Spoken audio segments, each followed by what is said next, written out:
ఇప్పటిదాకా ప్రభుత్వ కార్యాలయాల్లో అందినటువంటి పౌర సేవలన్నీ ఇప్పుడు మొబైల్లోకి వచ్చేసాయి. వాట్సాప్ గవర్నెన్స్ ద్వారా రాష్ట్ర ప్రభుత్వం ఈ పౌర సేవలను అందించాలని చెప్పి నిర్ణయించింది. మొత్తం 161 ప్రభుత్వ సేవలని పౌరులకు అందించేటువంటి సేవల్ని వాట్సాప్ గవర్నెన్స్ ద్వారా అందించాలని చెప్పి నిర్ణయించింది. మొబైల్లోకి వచ్చేసినటువంటి సేవల వివరాలు ఒక్కసారి చూస్తే మెటా సంస్థతో కుదుర్చుకున్నటువంటి ఒప్పందం ద్వారా వాట్సాప్ ద్వారా గవర్నమెంట్ ఆఫ్ ఏపీ కుదుర్చుకున్నటువంటి ఈ ఒప్పందం ద్వారా ఈ సేవలన్నీ కూడా వాట్సాప్ చాట్ బోట్ ద్వారా ఈ ప్రభుత్వ సేవలన్నీ కూడా అందించడానికి రాష్ట్ర ప్రభుత్వం సిద్ధమైంది. మొత్తంగా తొలి విడతలో 161 సేవల్ని అందించాలని చెప్పి నిర్ణయించారు. దీనికి సంబంధించి ఒకసారి చూస్తే మొబైల్లో గవర్నమెంట్ ఆఫ్ ఏపీ అనే నెంబర్ ఒక నెంబర్ను కూడా ఇచ్చింది. 9553000009 అనే నెంబర్కి సేవ్ చేసుకొని గవర్నమెంట్ ఆఫ్ ఏపీ వాట్సాప్ గవర్నెన్స్గా సేవ్ చేసుకుంటే దాంట్లో ఇలా ఎంపిక చేసుకునేందుకు వివిధ సేవలన్నీ కూడా లభ్యమవుతాయి. వాట్సాప్లో ఆంధ్రప్రదేశ్ ప్రభుత్వం పౌర సహాయక సేవలకు స్వాగతం అంటూ ఒక మెసేజ్ కూడా కనిపిస్తుంది. పర్టికులర్గా చూస్తే కనుక ఈ నెంబరు సేవ్ చేసుకుని ఈ నెంబర్ సేవ్ చేసుకుంటే దాంట్లో బ్లూటిక్ అనేది వస్తుంది. అధీకృత వాట్సాప్ అకౌంట్గా ప్రభుత్వం దీన్ని గుర్తించవచ్చు. ఇందులో హాయ్ అని టైప్ చేస్తే ఈ తరహా మెసేజ్ అనేది లభ్యమవుతుంది.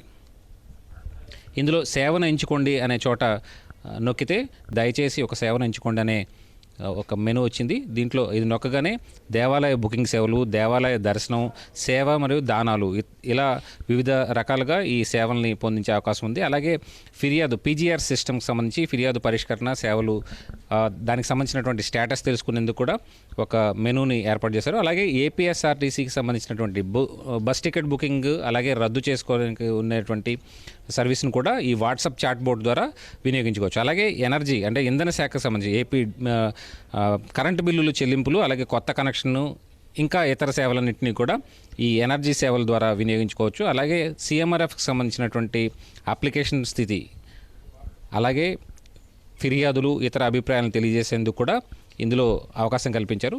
ఇక మున్సిపల్ శాఖకు సంబంధించి ఆస్తి పన్ను, అలాగే ట్యాప్ కనెక్షన్, ట్రేడ్ లైసెన్సులు జారీ, ఇతర సేవలన్నీ అందించడానికి సిడిఎంఏ కూడా అంటే మున్సిపల్ శాఖ కూడా ఒక పెట్టింది. అలాగే వివిధ సర్టిఫికెట్లు, జనన మరణ ధృవీకరణ పత్రాలతో పాటు ఇతర సర్టిఫికెట్లు జారీ కోసం రెవెన్యూ విభాగానికి సంబంధించినటువంటి మెనూను కూడా ఇందులో ఏర్పాటు చేశారు. అలాగే ఆరోగ్య కార్డుకు సంబంధించినటువంటి ఎన్టీఆర్ వైద్య సేవ, ఆరోగ్య కార్డుకు సంబంధించినటువంటి సర్వీసులన్నీ కూడా ఈ మెనూ ద్వారా పొందే అవకాశం ఉంది. అలాగే పోలీస్ శాఖకు సంబంధించినటువంటి సేవల్ని కూడా ఇదే యాప్ ద్వారా ఈ chat board WhatsApp chat board app ద్వారానే పొందే అవకాశం ఉంటుంది. మొత్తంగా చూస్తే పోలీస్ శాఖ మిస్సింగ్ డాక్యుమెంట్లు, ఫిర్యాదులకు సంబంధించినటువంటి అప్లికేషన్స్ అన్నీ కూడా తెలుసుకోవచ్చు. ఒక్కసారి మనం దీంట్లో దేవాలయ బుకింగ్ సేవలను ఒక్కసారి గుర్తిస్తే ఆ మీటనకు కానీ దేవాలయ బుకింగ్కి సంబంధించినటువంటి అంటే ఏ దేవాలయానికి, ప్రముఖ దేవాలయాలని కూడా దీంట్లో రాష్ట్ర ప్రభుత్వం ఎంపిక చేసింది. ఈ ప్రముఖ దేవాలయాల్లో దర్శనానికి సంబంధించిన టికెట్లు, అలాగే అక్కడ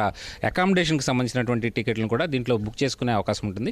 ఒకసారి శ్రీశైలం, ఇక్కడ శ్రీశైలం, కాణిపాకం, అలాగే సింహాచలం, విజయవాడ కనకదుర్గ ఆలయం, అన్నవరం వీర వెంకట సత్యనారాయణ స్వామి ఆలయం, అలాగే ద్వారకా తిరుమల, కాళహస్తి తదితర దేవాలయాలన్నిటికీ సంబంధించినటువంటి chat bot WhatsApp chat bot open అయింది. చూస్తే కనుక దీంట్లో శ్రీశైలంలో బుకింగ్కి సంబంధించి మీటర్ నొక్కితే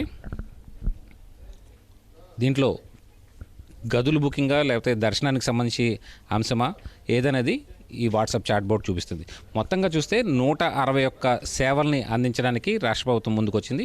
ఈ 161 సేవలు తొలి విడతలో అందిస్తామని చెప్పి దీనికి సంబంధించి పూర్తి భద్రత కూడా ఉంటుందని చెప్పి ప్రభుత్వం చెప్తుంది. మనం చూస్తే కనుక ఈ వాట్సాప్ చాట్ బోట్ మన మిత్ర చూస్తే 9552300009 అనే నెంబరు సేవ్ చేసుకుంటే ప్రభుత్వం అందించేటువంటి పౌర సేవలన్నీ ఫోన్ ద్వారా అందే అవకాశం ఉంటుంది. మొత్తం 161 సేవలని తొలి విడతలో అందిస్తామని చెప్పి రాష్ట్ర ప్రభుత్వం చెప్తుంది.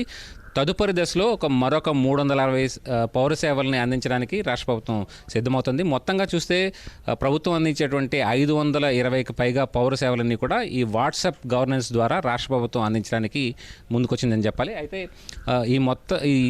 దీనికంతా కూడా ఈ వాట్సాప్ ద్వారా అందించేటువంటి సేవలకు పూర్తి భద్రత ఉంటుందని చెప్పి కూడా రాష్ట్ర ప్రభుత్వం చెప్తుంది. ఎందుకంటే బ్లాక్ చైన్ టెక్నాలజీ సాయంతో వీటన్నిటిని కూడా సురక్షితంగా పౌరులకు సంబంధించినటువంటి డేటా సురక్షితం చేస్తామని చెప్తుంది.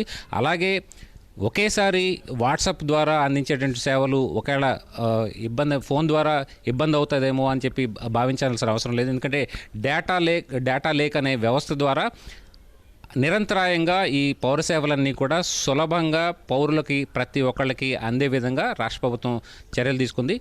అలాగే ఈ వాట్సాప్ గవర్నెన్స్ ద్వారా వచ్చేటువంటి సేవలన్నీ కూడా పూర్తిగా సురక్షితంగా అత్యంత భద్రంగా ప్రజల డేటా ఉంటుందని చెప్పి కూడా రాష్ట్ర ప్రభుత్వం చెబుతోంది. కెమెరా పర్సన్ ఎంఎస్ఎన్తో కలిసి ధనుంజయ్, ఈటీవీ న్యూస్, అమరావతి.